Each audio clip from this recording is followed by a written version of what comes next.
이 시간 우리 함께 읽은 본문의 말씀을 가지고 인간의 복수심이 사용된 하나님의 기이한 구원이라는 제목으로 시간 하나님 말씀을 전하겠습니다.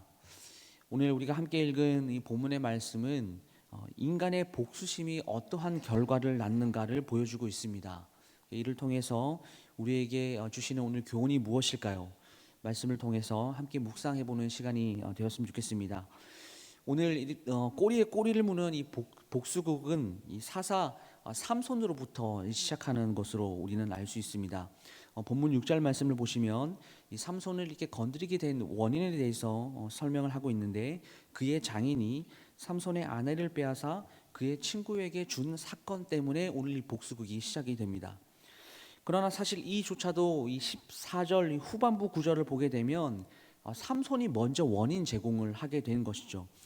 어쨌든 이 일로 삼손은 이 복수심에 불타서 4절과 5절 말씀을 보시게 되면 여우 300마리를 잡아다가 이 꼬리와 꼬리를 메고 거기다가 회를 달고 불을 붙여서 블레셋 사람의 곡식밭을 모조리 태워버립니다. 이것은 율법을 반하는 행동인데요. 사사기 기자는 삼손이라는 인물을 기록을 할 때에 삼손이 반복적으로 이 율법을 어기는 모습을 이렇게 기록을 해 놓았습니다. 이를 통해서 전달하고자 하는 메시지가 있었는데요. 그것은 바로 이스라엘 민족 전체에게 던지는 메시지였습니다. 무엇이냐면, 이스라엘아, 하나님을 다시 기억하고 하나님께로 다시 돌아와서 하나님의 말씀을 잘 지키고 순종하는 민족으로 우리가 다시 회복하자, 이러한 메시지를 던지고 있다라는 것이죠. 오늘 본문 말씀에 블레셋의 곡식밭을 다 이게 태워버린 것은 출애굽기 22장 6절 말씀을 어긴 것입니다. 이 본문에는 어떻게 기록하고 있냐면, 불이 나서 가시나무에 댕겨 낯가리나 거두지 못한 곡식이나 밭을 태우면 불 놓은 자가 반드시 배상할지라, 이게 율법으로 기록이 되어 있었습니다. 하나님께서도 내 이웃의 먹을 것에 피해를 주지 말라라고 하시면서 혹시라도 피해를 입었다면, 피해를 입혔다면 배상하여서 그 이웃이 먹을 것이 없어 굶어 죽는 일이 없도록 하라고 하시면서 이웃 사랑의 실천을 율법을 통해서 요구하셨습니다. 그런데 오늘 본문의 삼손은 오로지 복수심에 눈이 멀어서 이 하나님의 말씀을 생각하지 않았습니다.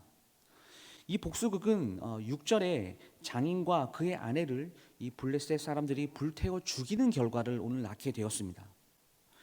그리고 이 첫 번째 복수극으로 시작한 발생한 이 두 번째 오늘 복수극은 블레셋이 주인공입니다. 블레셋이 이 삼손을 향한 복수극이 기록이 되어 있죠.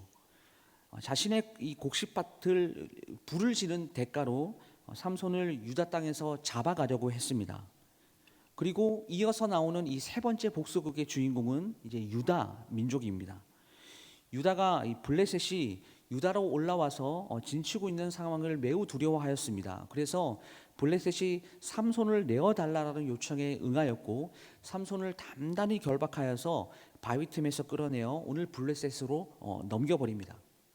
생각을 해보면 지금 이 유다 민족은 상황 파악을 전혀 못하고 있는 것 같습니다. 이들이 삼손을 결박하여 이 블레셋에 내어 주었다라는 것을 보면서 어떤 생각이 드십니까? 이스라엘이 지금 이 잘못된 선택을 한 것입니다. 왜 그럴까요?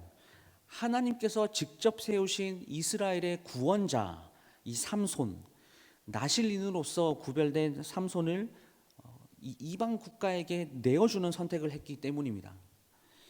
삼손이 아무리 이 사사로서 부적격하다고 해도 그를 이스라엘의 그 이방의 압제 가운데서 구원해내는 그런 도구로 하나님께 선택을 받은 사람인데, 그런 사람을 오늘 블레셋에 내어 주었으니까 이들이 지금 얼마나 하나님을 멀리하고 하나님을 싫어하고 또한 영적으로 둔감해 있는 상태인 것인지를 오늘 알려주고 있다라는 것이죠. 이를 통해서 우리가 하나님께 좀 민감하게 반응해야 되는 이유를 또한 우리는 깨달을 수 있습니다. 하나님과 늘 가까이 해야 하는 그 이유를 이 본문을 통해서 발견을 할 수 있다는 것이죠. 여러분, 하나님과 멀어지게 되면 우리의 영적인 눈은 어두워지게 됩니다. 그리고 판단력 또한 우리가 흐려지게 된다라는 것이죠. 하나님을 가까이 하지 않으면 자신의 뜻대로 인간적인 결정을 하게 되는 경우가 더 많습니다. 하나님 없이 뭔가 해결해 보려고 하는 이런 교만함이 우리가 가지게 된다라는 것이죠.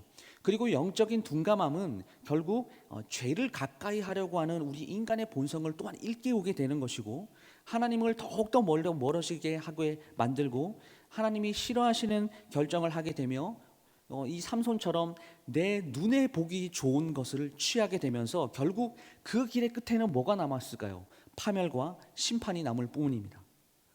그렇기 때문에 하나님의 자녀된 우리는 우리를 바른 길로 인도하시는 하나님의 말씀에 귀를 기울여야 하며 하나님의 말씀을 쫓아서 살아야 된다라는 이 강조점이 바로 이 본문을 통해서 우리는 알 수가 있습니다. 말씀을 마무리하도록 하겠습니다. 사사기는 삼손을 통해서 당시 이스라엘의 영적인 수준이 얼마나 땅에 떨어져 있는지를 너무나 잘 보여주고 있는 성경입니다. 동시에 오늘 함께 보았던 이 꼬리에 꼬리를 무는 이 복수국 또한 인간의 욕심과 정욕이 얼마나 무서운 결과를 낳는지를 우리에게 보여주고 있습니다. 사랑하는 성도 여러분, 우리가 죄인이기 때문에 하나님이 필요하다라는 사실을 믿으십니까? 내 의지와 뜻대로 되는 것이 아무것도 없기에 하나님만을 붙잡고 하나님께 나아가야 함을 믿으십니까?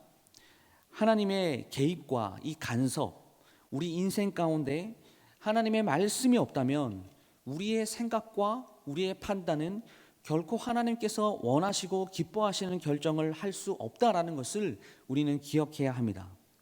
그래서 이 새벽에 우리는 어떻게 기도해야 될까요? 하나님의 뜻을 분별할 수 있는 이 영적인 민감성을 달라고 우리는 기도해야 되겠죠. 그리고 내 욕심을 이루기 위해서 하나님을 이용하는 것이 아니라 내 욕망과 욕심을 내려놓고 주님께서 나의 삶 속에서 오늘의 나의 삶 가운데 앞으로 남은 나의 인생 가운데 주님께서 나에게 원하시는 것이 무엇인지를 오늘 이 기도로 발견하는 귀하고 복된 하루가 될 수 있기를 주님의 이름으로 축원합니다. 기도하겠습니다. 하나님 아버지 감사합니다. 오늘도 말씀을 통하여 우리에게 또한 응답하여 주시고 또한 삼손의 모습을 보며 오늘의 말씀 가운데 또한 계속적으로 반복하고 있는 이 복수국들을 보면서 우리가 더욱더 하나님께 집중해야 되고 더욱더 주님의 말씀을 쫓아서 살지 않으면 우리의 죄악된 본성으로 인해서 더욱더 많은 죄들을 지을 수밖에 없다라는 사실을 말씀을 통하여 우리는 또한 확인합니다. 하나님, 죄인인